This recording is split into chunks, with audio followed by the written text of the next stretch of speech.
this is Chaz in Omaha. Today we're going to go over the 7 new Dragonflight dungeons. I've done all seven of these multiple times as DPS, tank, and healer, so I thought I'd give my feedback. I'm going to talk about the general aesthetic, trash, and bosses for each dungeon, and then we're going to slam each one onto a tier list, see how they stack up against each other. Remember, this is just my opinion, and of course, some of these dungeons will not be part of the Mythic Plus fuel pool for Season 1. We're going to start off the dungeon review with Algethar Academy. The aesthetic of this dungeon is basically Harry Potter's wizarding school. You get to go through various curriculum activities, slay some poofy monsters that are representing some sort of historical figure. You get to play some sort of weird sport that involves giant birds for some reason. Then you get a botany lesson from a giant tree monster. There's a lot of voice lines in this dungeon that are pretty funny if you listen to them, so I would suggest you look out for those next time you do the dungeon. The trash is pretty cool. It's varied. It's got some important stops per pack with some important mechanics, but none of it's too annoying. There's not too many of them per pack. And also, everybody's favorite, you can do some Giga pulls in this dungeon, like several of them, which is pretty great. The bosses overall are kind of meh. They don't really do anything terribly annoying, which is good, and I think that the tree boss people are going to like, since you get to do, Giga AoE in the middle of the boss pull. It's pretty good. I'll slam this dungeon straight into S tier. I think this is going to be a fan favorite of basically everybody. Next, we're going to talk about Brackenhide Dumpsterfire. The aesthetic of this dungeon is probably one of its strong points. They've framed the gnolls in Dragonflight to be channeling decay and rot and everything, and the whole dungeon shows that there's disease and pestilence everywhere, which is pretty cool. And that's about where the coolness ends. The trash at the very beginning is like immediately just filled with cancer. They drop these totems that if you don't kill them right away, there's this horrible disease that you can't possibly dispel fast enough that just ravages your party. There's AoE fears constantly that last like 7 seconds, and if your party gets feared without a miraculous tremor, you're going to pull packs from 3 different directions, and all the packs are really close together.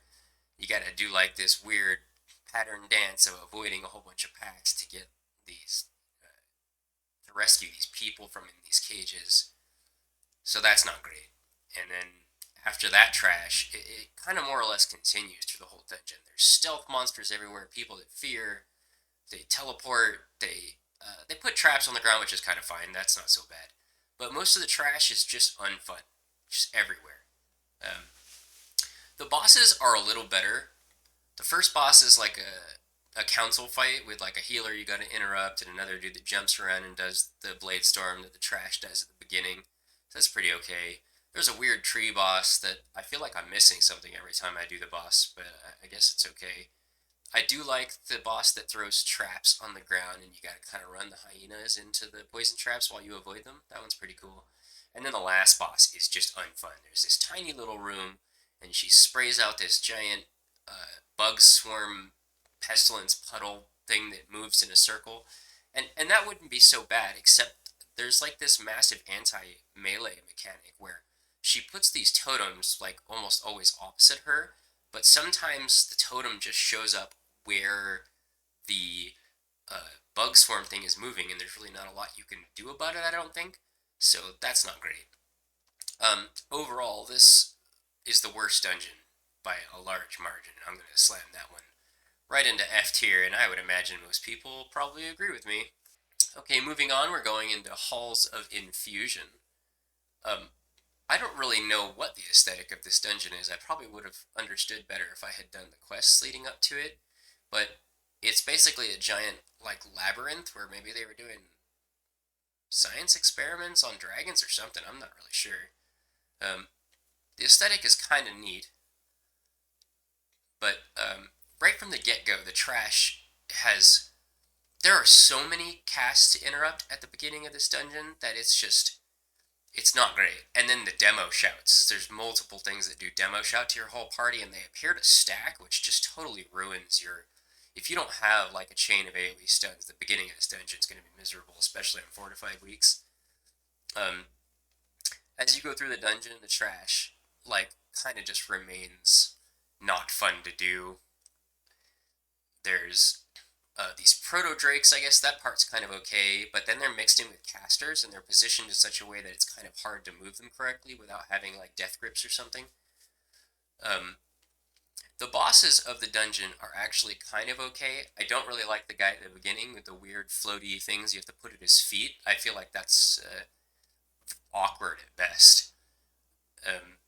The frog boss is kind of funny, but I'm over it now, and it's just kind of annoying to deal with. I do like the lady that does the spikes that you gotta hide behind the ice shield and stuff. That one's pretty cool. Overall, I'm going to go ahead and give this dungeon a B. It's got some good things, it's got some bad things, and we'll just see how it goes with people's popularity, I guess. Okay, next up we have Neltharius. Now, the aesthetic of this dungeon is probably my favorite of any of them. You know, it's like a lava forge area, the Derajar, or however you say those guys' names, their models are just awesome. And all their animations are great. I like this place a lot.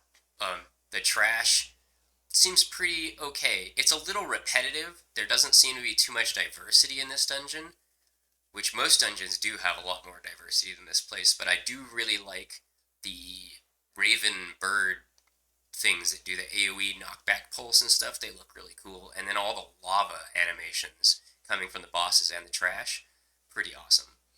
The bosses themselves, I do like the bosses in this place. I like the Forge Master.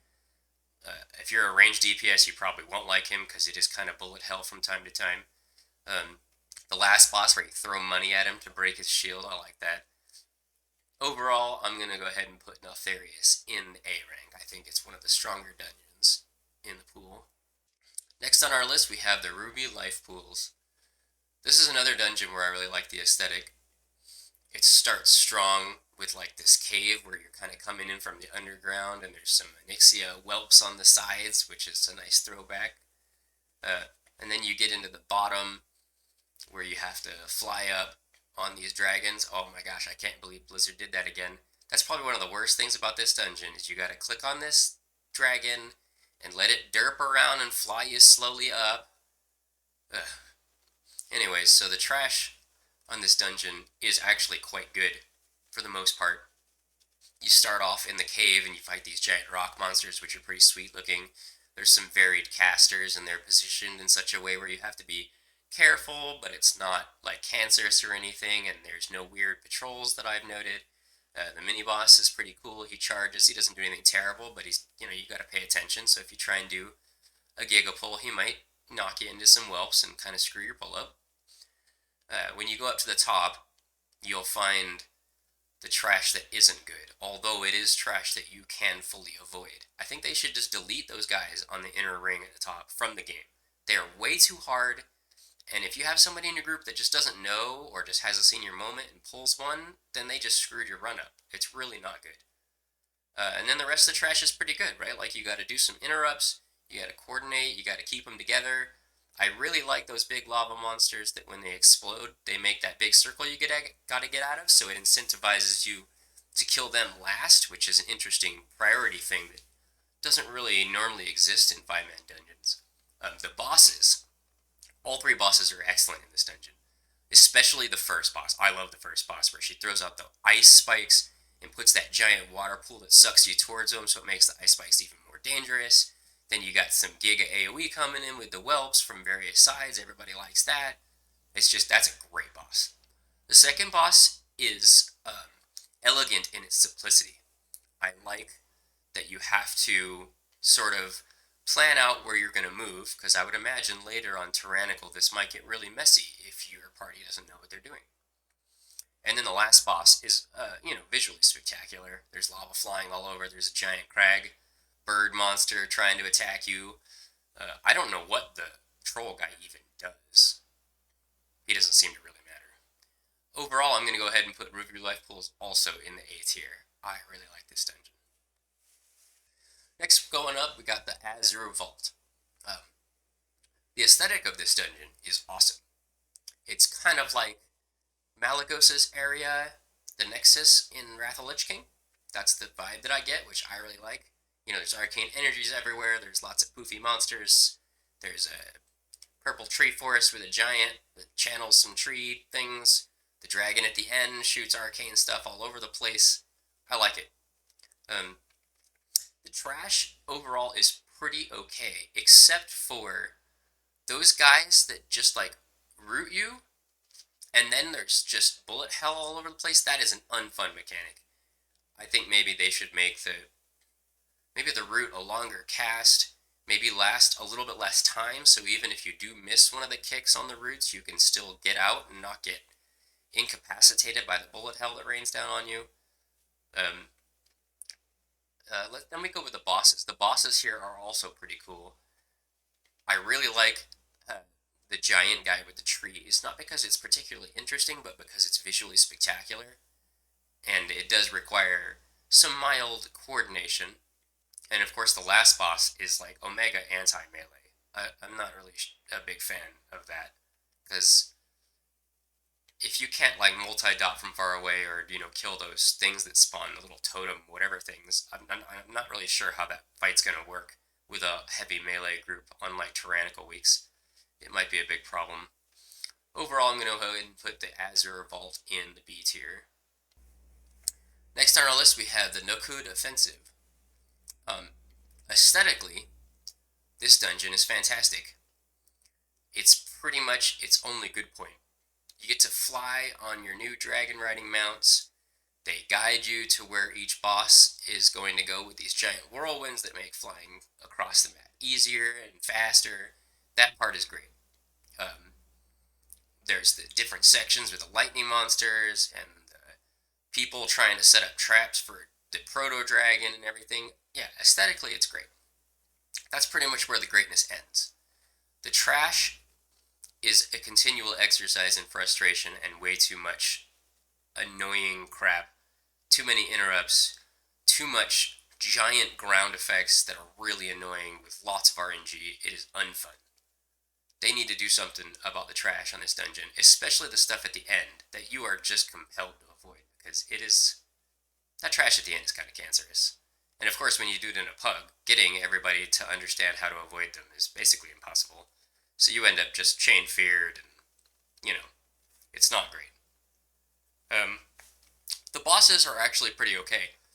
I like shooting the harpoons at the dragon on the first one. I didn't even know that was a mechanic for a while, and then it killed our group, and I was like, oh, what? Why did we all die? So that was pretty cool.